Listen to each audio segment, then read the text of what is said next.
On any one night in Australia, 122,500 people are homeless. Those were the numbers that came out during the last census, and that was a record number of people who are homeless. Each and every year, the people who run the businesses and governments of our country, they sleep rough as part of the Vinnies CEO Sleepout to raise money, to raise awareness and to remind us of what that plight is. The New South Wales Premier Chris Minns is one of them, along with the boss of Vinnies, who is none other than Yolanda Sayers, and both join us right now ahead of a very cold night in Sydney.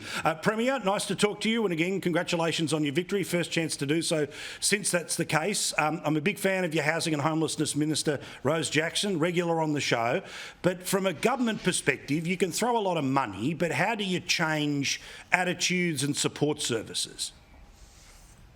Yeah, it's not easy, Paul, and one of the reasons we're here tonight is to get an understanding of how sleeping rough is very difficult. It's hard on people. It's obviously devastating for those that go through it, and to have a little bit of empathy, even if it's for just one night, I think does make a big difference both for government officials and for CEOs. And as you said earlier, it's also important to raise money for this much needed and important organisation, Vinnies. Yeah, ceosleepout.org.au, we'll plug it many times. Yolanda, how many people are involved? It's obviously not just happening in Sydney, it's all around the place. I always feel for the people in Canberra who do it, but how many people have you got this year? Yeah, there's 1,400 participants across the country, and we've got 365 in New South Wales, so great support again. I think the event holds a very special place in the hearts of our participants because it's not only about raising critical funds for our services, but actually they come here and they hear firsthand the stories of people with lived experience.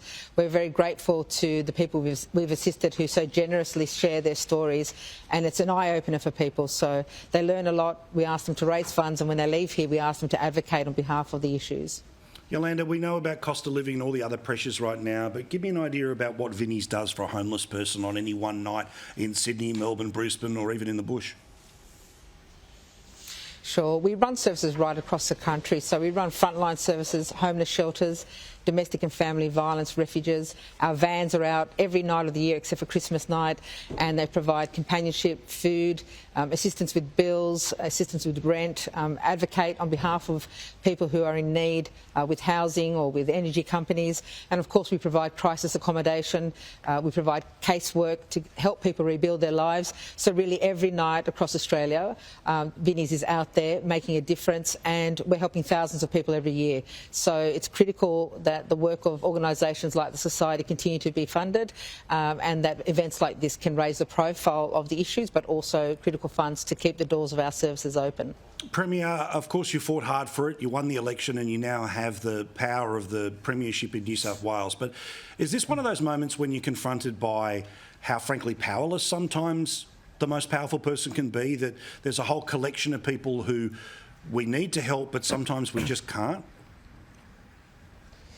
Look, I mean, I think it's a humbling experience to do it. I've got to put it in perspective. It's one night. People have to do this every single night of the year, and to do that, have it wreck your life as a result of not having access to housing is devastating. I think from the perspective of the government, we need to do big things and little things. You mentioned Rose earlier.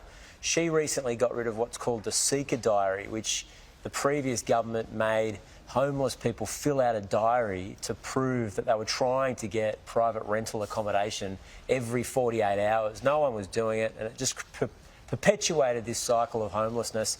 That's a little thing that can be done immediately. When it comes to scale, Paul, we've got to get more private capital and government capital into housing. That means more density, it means more urban consolidation, more social housing. And in particular for young people, it's not necessarily a homelessness issue, but allow more people to get into rental accommodation and buy their first home in Sydney, because for a lot of people, it's proving extremely elusive. Good point. Premier, give Rose whatever she's got. She's got 130 kilos of screaming bloke on the telly behind her. Yolanda, thank you for all the work that you do. ceosleepout.org.au, ceosleepout.org.au. Thank you, Premier. Thank you, Yolanda. Thanks very much. Thanks, mate. Thank you. Good on you guys.